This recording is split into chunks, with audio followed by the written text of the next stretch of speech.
정부가 내년 일자리 관련 예산을 크게 늘리기로 했지만 구조적인 문제를 해결하기에는 역부족이라는 지적이 나옵니다. 결국 우리 경제의 주력이자 양질의 일자리를 공급하는 제조업이 활력을 찾아야 할 것으로 보입니다. 고한석 기자가 보도합니다. 지난달 대졸 이상 취업자 수는 39만 명 늘었습니다. 전체 취업자 수 증가폭이 5천 명에 불과해 경제 위기를 방불케 하는 것과는 대조적입니다.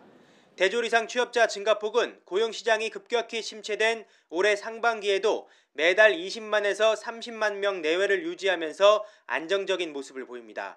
반면 고졸 취업자 수는 올해 들어 급격히 감소하고 있습니다.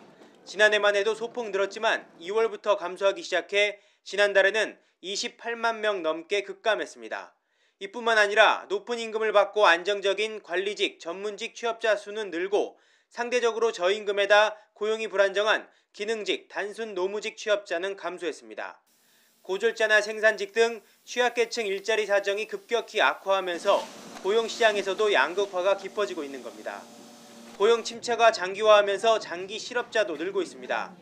반년 이상 구직 활동을 했는데도 일자리를 찾지 못한 장기 실업자는 1월부터 7월까지 월 평균 14만 4천 명을 기록해 지난 2000년 이후 가장 많았습니다.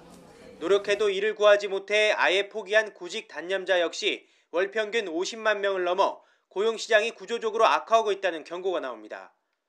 정부가 공무원을 늘리고 비정규직의 정규직 전환을 지원하는 등 안간힘을 쓰고 있지만 일자리 절대 다수를 차지하는 민간 기업에서 일자리가 만들어지지 못하면 허사라는 얘기입니다. 최저임금 인상 때문인지 아니면 우리 기업 자체의 경쟁력 약화 때문인지 조금 더 두고 봐야 알겠지만 주력 업종의 경쟁력 회복이 없고는 취업자 수 증감이 좋은 실적을 거두기는 쉽지 않을 거로 생각됩니다. 정부는 내년 일자리 지원 예산을 올해보다 더 큰 폭으로 늘려 20조 원 넘게 편성하기로 했습니다.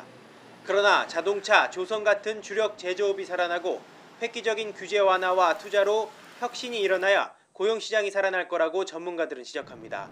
YTN 고한석입니다.